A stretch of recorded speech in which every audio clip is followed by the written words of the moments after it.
semua.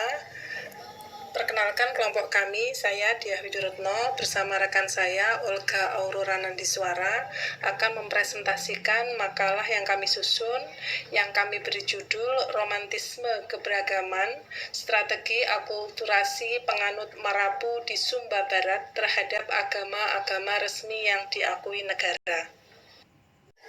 Makalah yang kami tulis ini akan fokus mengkaji tentang bagaimana orang Sumba merespon program Zending dalam penyebaran agama Kristen, Protestan, dan Katolik, di mana program ini juga dilegitimasi oleh pemerintah melalui kebijakan Penpres nomor 1 PNPS tahun 1965 tentang pengakuan 5 agama di Indonesia. Kajian strategi akulturasi yang kami lakukan mengacu pada teori yang dikemukakan oleh John W. Berry. Teori ini diperkenalkan oleh John Berry tahun 1974. Teori ini mengatakan bahwa individu atau kelompok-kelompok non-dominan akan melakukan salah satu strategi akulturasi yang terdiri dari 4 macam, yaitu strategi integrasi, strategi asimilasi, strategi separasi, dan strategi marginalisasi. Pada level yang lebih besar, yakni level masyarakat, ketika asimilasi dilakukan oleh kelompok akulturasi yang dominan disebut melting pot, ketika pemisahan dipaksakan oleh kelompok dominan disebut segregasi, marginalisasi ketika dipaksakan oleh kelompok dominan disebut eksklusi, dan ketika integrasi merupakan fitur yang diterima masyarakat secara keseluruhan, termasuk semua kelompok etnokultural, disebut multikulturalisme. Demikian penjelasan tentang teori John Berry. Terkait agama, Indonesia memiliki keragaman suku, agama, dan bahasa yang tinggi. Selanjutnya, tahun 1965, pemerintah menetapkan Penpres nomor 1 /PNPS /1965 yang menyebutkan bahwa terdapat 5 agama yang dianut oleh penduduk Indonesia yang diakui oleh negara, yaitu Islam, Kristen, Katolik, Hindu, dan Buddha. Sementara itu, jauh sebelum Penpres 1965 ini ditetapkan, di Indonesia di berbagai daerah berkembang pula agama-agama lokal. Contohnya seperti Marapu, Kaharingan, Sunda Wiwitan. Nah, karena Penpres nomor 1 PNPS 1965 ini diterapkan, maka dampaknya adalah agama-agama lokal tersebut tidak diakui secara resmi. Keputusan ini berkembang pada tahun 2016, di mana ada putusan Hakim MKRI yang mengabulkan pencantuman penghayat kepercayaan pada kolom agama di kartu keluarga dan kartu tanda penduduk. Keputusan ini dibacakan tanggal 12 November 2016. Apakah keputusan MKRI tersebut memberikan perubahan berarti bagi kehidupan sosial, politik, dan ekonomi? Akan dijawab di slide-slide selanjutnya. Marapu tak hanya jadi perwujudan dari ritual dan praktik peribadatan agama, Marapu juga lebih jauh menjadi akar dari sistem sosial, politik, dan budaya orang Sumba. Di bidang sosial, Marapu mendasari terbentuknya pelapisan sosial dari kaum bangsawan, orang bebas, dan budak. Di bidang politik, golongan bangsawan mendapat legitimasi sebagai penguasa lokal atau raja. Sementara di bidang budaya, agama ini melahirkan ritual yang diyakini berasal dari zaman megalitik, yaitu upacara kubur batu. Selanjutnya, untuk pembahasan tentang strategi akulturasi dari agama Marapu ke agama resmi akan dijelaskan oleh rekan saya Olga.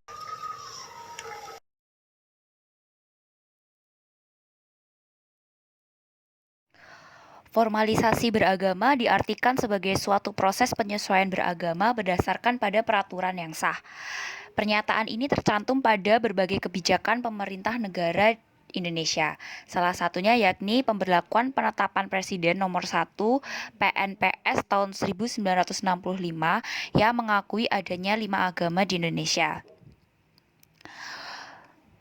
Penetapan presiden ini sebagai acuan dalam menetapkan Undang-Undang RI nomor 20 tahun 2003 tentang Sistem Pendidikan Nasional pasal 12 ayat 1A yang bunyinya setiap peserta didik pada setiap satuan pendidikan agama sesuai dengan agama yang dianutnya dan dianjurkan oleh pendidik yang seagama.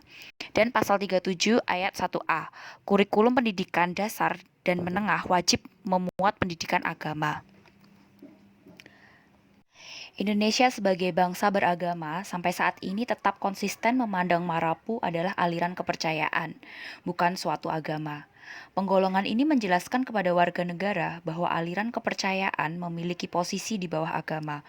Oleh karena itu, banyak praktik-praktik pendidikan formal, peserta didik beragama Marapu tidak memiliki pilihan selain mengganti identitas agamanya ke salah satu agama yang diakui secara yuridis oleh negara. Nah, kebijakan-kebijakan negara tentang formalisasi kepercayaan ini dapat diartikan sebagai upaya melting pot yang disebut oleh John Berry dalam teorinya. Posisi negara dan kelompok besar atau kelompok dominan, yaitu kaum 6 agama besar, itu menjadi sangat dominan dalam kehidupan orang Marapu. Dengan adanya peraturan tersebut, orang penganut Marapu itu mendapat stereotip negatif yang dikatakan sebagai orang kafir, tidak beragama, bodoh, dan pemalas. Nah, mengapa stereotip ini bisa muncul? Karena terbatasnya akses penghayat Marapu untuk mendapat pendidikan formal, sehingga mereka didekatkan dengan stereotip yang bodoh dan pemalas itu. Hal ini diperparah dengan adanya pernikahan adat tidak diakui agama dan negara, sehingga banyak orang Marapu tidak memiliki KK dan KTP, di mana KK dan KTP itu menjadi suatu syarat penting dalam negara kita untuk mendapatkan akses kehidupan, seperti pendidikan, pekerjaan di sektor formal, kesehatan, politik, dan lainnya. Oleh karena itu, sering terjadi kasus perempuan-perempuan asal Sumba yang masih menganut Marapu, mereka pergi keluar untuk bekerja sebagai TKW di Hong Kong, Malaysia, Singapura, yang dimana mereka sering mendapatkan kekerasan fisik dan simbolik di tempat mereka bekerja, tetapi tidak bisa mendapat perlindungan hukum karena mereka tidak memiliki KTP, tidak memiliki KK, yang dimana itu menjadi dasar hukum di negara kita. Ada upaya dari Gereja Katolik memberikan kompensasi kepada umatnya untuk tetap menjalankan ritual atau upacara Marapu seperti pernikahan atau penguburan. Karena bagaimanapun Marapu bagian dari nafas hidup orang Sumba. Sedangkan Gereja Kristen Sumba melarang umatnya karena dianggap berhala. Meskipun demikian, banyak umat GKS yang melanggar. Mengapa mereka tetap melanggar? Karena jika mereka tidak melakukan kewajiban adat, mereka akan mendapat tulah dari nenek moyang di kehidupan kesehariannya. Ibaratnya hidupnya akan sial terus. Begitu juga pada konteks kehidupan dasar ajaran Marapu, yang juga telah mengalami akulturasi integrasi dengan dasar ajaran agama Kristen atau Katolik. Ambil contohnya, seorang ketua adat atau yang disebut ratu yang ada di kampung adat Tarung membuat cerita konsep kemarapuan yang menggunakan pendekatan-pendekatan ajaran agama Kristen atau Katolik. Yang pertama, penyebutan Tuhan dengan mengucapkan ciri kuasanya, Ama Amawolu Ina Amarawi, yang berarti bahwa ialah yang menciptakan langit dan bumi atau Tuhan yang Maha Kuasa. Sebutan ini terdapat dalam Alkitab Kejadian 1, ayat 1, pada mulanya Allah menciptakan langit dan bumi. Bagi masyarakat Sumba Barat, panggilan Ama adalah sebutan untuk laki-laki, dan Ina sebutan untuk perempuan. Sebutan kuasanya itu identik dengan Yesus Kristus yang dilukiskan berjenis kelamin laki-laki dan Bunda Maria yang berlukis berjenis kelamin perempuan. Pola yang kedua, masyarakat Kampung Tarung mengenal sepasang suami istri bernama Kodalaya Bili dan Lataira Senegu. sebagai nenek moyang pertama mereka yang tiba di Sumba. Kisah sepasang manusia pertama ini pun ada dalam Alkitab Kejadian bab 2 ayat 7 sampai 25 dan di Timotius bab 2 ayat 13 yang berbunyi, karena Adam yang pertama dijadikan kemudian barulah Hawa. Sedangkan kisah kelahiran dan kematian Yesus lebih tertuju pada mitos kelahiran manusia pertama versi Marapu Kampung Tarung, yaitu anak Kanisa Kedu, anak Kanisawawi. Bila diterjemahkan dalam bahasa Indonesia artinya anak tunggal kera, anak tunggal babi. Berdasarkan penuturan Lida Mawomude, seorang tokoh masyarakat kampung di Tarung, Wulapodu berkaitan dengan kisah kematian atau pengorbanan Yesus Kristus sebagai juru selamat. Bahkan seorang tokoh adat Tarung menyebut Wulapodu adalah Paskah bagi orang Marapu. Pola yang ketiga, penghuni rumah-rumah tradisional di Kampung Tarung selama Wulapodu memiliki tugasnya masing-masing. Umadara atau artinya rumah kuda itu berperan menyampaikan pesan hasil keputusan musyawarah Wulapodu dari Umarato, itu artinya rumah laki-laki, ke Uma Mawine atau rumah perempuan. Umadara inilah rumah atau kandang kuda kepang, yaitu kuda pamali yang dipercaya sebagai kuda yang ditunggangi oleh nenek moyang orang kampung Tarung, Kodiabili dan Latara Seingo, selama perjalanan menuju Sumba.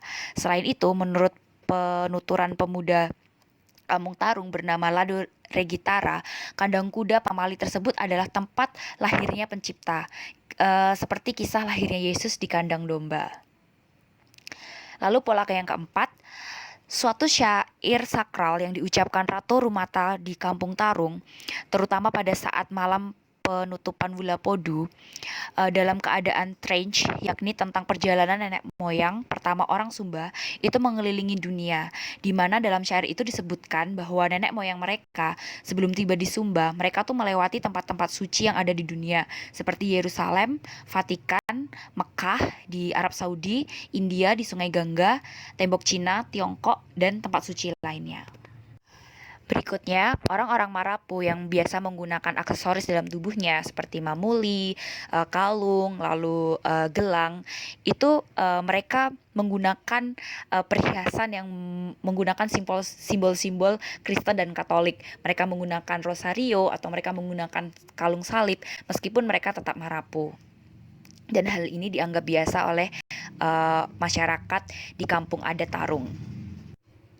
Kesimpulannya, respon orang Sumba terhadap program sending dalam persebaran agama Kristen dan Katolik serta kebijakan Pempres nomor 1 PNPS tahun 1965 tentang pengakuan 5 agama di Indonesia itu sangat beragam. Pola yang pertama, mereka memilih memeluk agama Katolik dan Kristen untuk mendapat kesejahteraan hidup. Kesejahteraan di sini yang dimaksud adalah ya pendidikan, kesehatan, ekonomi, khususnya pekerjaan di sektor formal. Namun pada praktiknya, meskipun mereka sudah beragama Katolik atau Kristen, mereka tetap menjalankan ritual-ritual Marapu yang diadakan di kampung-kampung adat Marapu. Pola yang kedua, mereka tetap beragama Marapu dan beradaptasi dengan agama dominan, yaitu agama Kristen dan Katolik. Bentuk adaptasi ini berupa adanya proses cerita atau penjelasan agama Marapu dengan pendekatan Kristen dan Katolik. Dari kajian kami ini, kami merefleksikan bahwa Marapu merupakan bagian dari nafas orang Sumba. Meskipun 80% orang Sumba telah memeluk agama Samawi, yaitu agama Kristen dan Katolik, mereka tetap melakukan praktik ritual dan upacara Marapu. Dengan adanya putusan Hakim MK RI nomor 97 tahun 2016 yang dimana melegitimasi keberadaan penghayat kepercayaan, namun masih belum ada perubahan sosial yang begitu berarti bagi orang Marapu yang tinggal di kampung-kampung adat. Ironinya, dengan orang Marapu menceritakan tentang Marapu melalui pendekatan agama Kristen atau Katolik, apakah hal ini justru akan membuat ketidakjelasan akan konsep ideologi Marapu itu sendiri, di mana kemarapuan mengarah dan tergantikan oleh kekristenan? Apakah dengan demikian kepercayaan Marapu lambat laun akan punah termakan oleh zaman? Mungkin itu yang perlu kita renungkan dari artikel ini. Terima kasih.